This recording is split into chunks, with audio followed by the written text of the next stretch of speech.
sometimes it really takes 100% focus and dedication to get that business moving. Because if we're involved in so many different businesses, we start to lose the focus.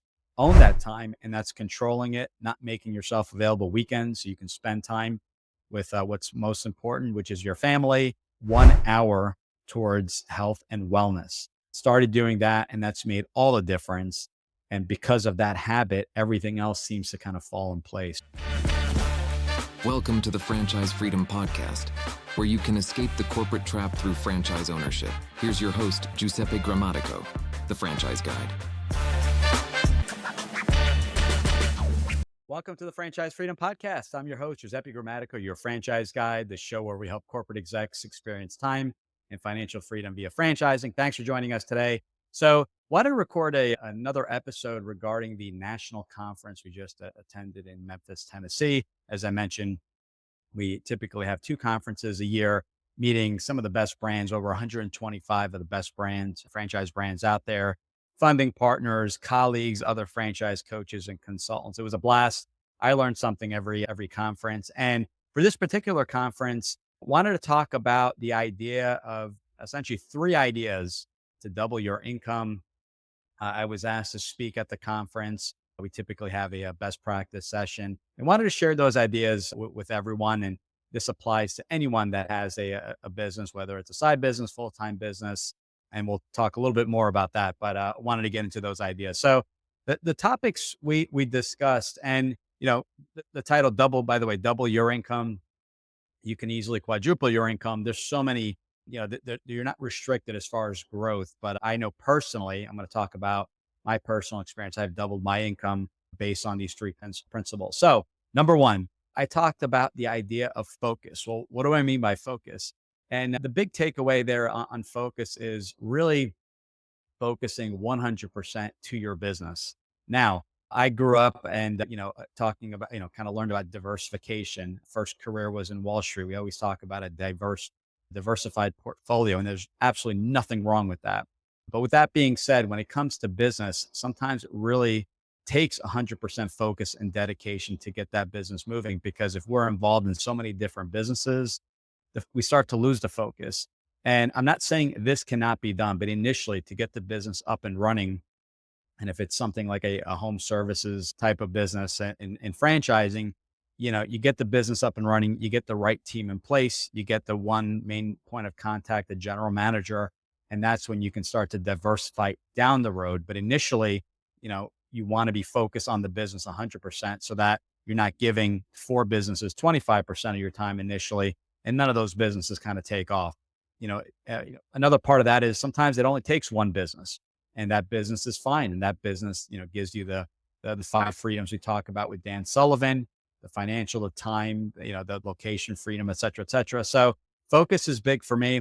Things that I proactively did to focus is, number 1, dedicated 100% of my time towards my franchise coaching and consulting business, reinvested earnings from the business into, and which I've always done, into Wall Street, where it doesn't take much of my time, a couple meetings a year with our financial advisor, investing in things like real estate syndication. Again, doesn't take up a lot of my time, get to diversify in different asset classes and things like that, along with some other passive investments that, pay an annuity, pay a distribution on a monthly or quarterly basis. But point is, doesn't take up much of my time, so I can focus on my core business, which is what I truly enjoy doing.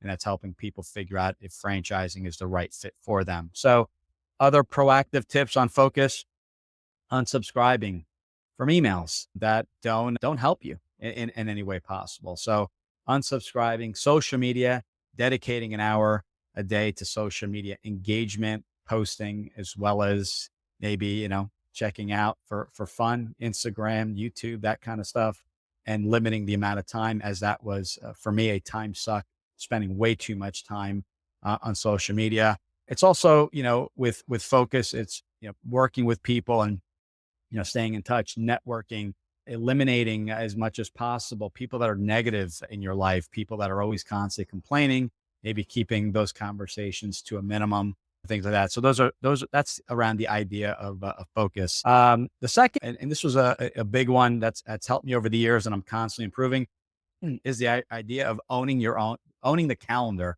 And what do I mean by that? So I learned this from a coach years ago. And owning the calendar essentially means is, allowing people to schedule on your calendar, but prior to doing that, putting your rocks, the important stuff on the calendar.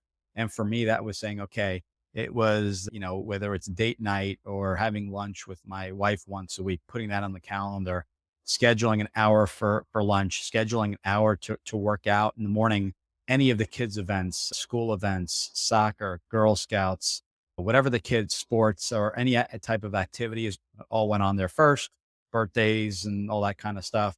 And then from there, open up the calendar to the hours that I wanted to work during the day for anyone to book a call. So that's not keeping the calendar open, 7 days a week, 24 hours a day, which is some mistakes I've made in the past. The workday seemed to just never end. So owning the calendar was a big one, prioritizing, allowing people to access the calendar and book accordingly, and just making easy for them to book, giving those email and text reminders, eliminating no shows, and then easily making it easy for them to reschedule or cancel if need be. Life comes up, right? There's emergencies and not feeling well that morning, and that person can easily reschedule without needing an assistant or emailing you and things like that. So owning the calendar, I think, is big. Dan Sullivan talks about time freedom as one of the big freedoms from owning a business.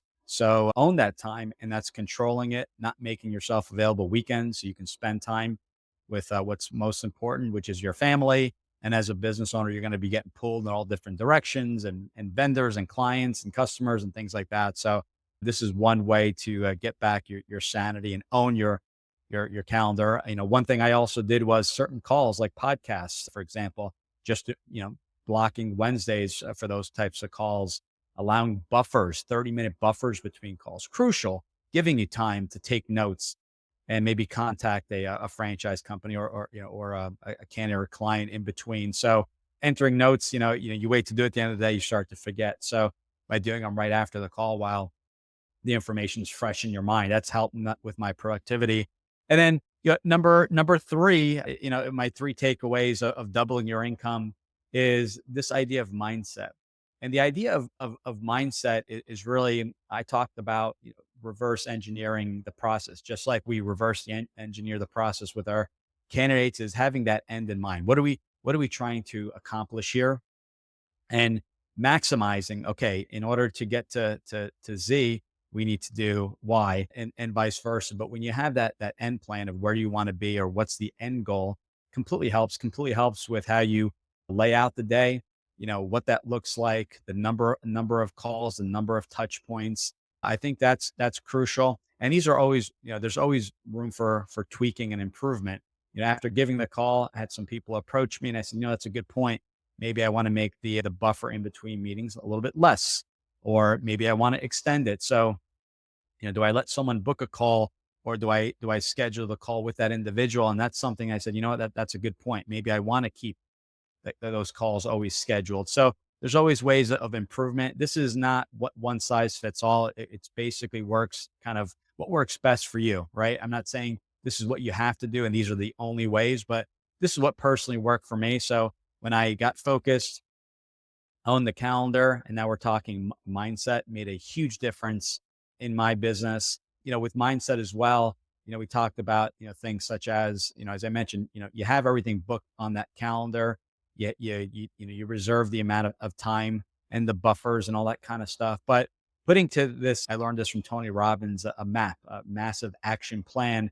And that massive action plan is something I store in Google Sheets, easily shareable, review it every single morning. And it talks about my goals, where I want to be at for the year, not just business, but in life and in health and all financials. And there are 5 areas that I like to focus on. But not only that, but next to each goal, because goals are great, but I've noticed I wasn't really hitting those goals every single year, but more of an action plan. What are these from the book Atomic Habits? What is that habit that I need to create to get there? So from health, there's goals, of doing this. There's about 4 or 5 different goals that I have, but that atomic habit was scheduling essentially from 7 to 8 a.m. every morning, 1 hour, whether it be strength training, whether it be walking, whether it be cardio. meditation, mobility training, that kind of deal, but 1 hour towards health and wellness. Started doing that, and that's made all the difference. And because of that habit, everything else seems to kind of fall in place. So thank Tony Robbins for that, just really outlining it. But the other thing is, reviewing it every day, because subconsciously starts to kind of sink in and say, you know what, I have to do these things every single day. So to reiterate, we talked about focus. We talked about owning your calendar. We talked about having the right mindset, the mindset of kind of having this end goal and reverse engineering the process. Works personally, works for reviewing a franchise. I recommend this to everyone. So those are my top three. Talk was great. Love to share more detail with you. So if you want more information, you found this helpful, please comment. Please let me know if you want more information, if you want to even chat, about franchises, about being more productive, about doubling your income, whatever I can help with. Go to ggthefranchiseguide.com, book a call. Looking forward to it in 20 minutes or less. Definitely walk away with some type of learning something new, maybe make you laugh along the way. Talk to you guys soon. Thanks again for joining. Take care. Thanks for tuning in. If you want to learn how to make the transition from corporate to owning your franchise, join Giuseppe on the next episode. You can also follow on all social media platforms and achieve financial and time freedom today.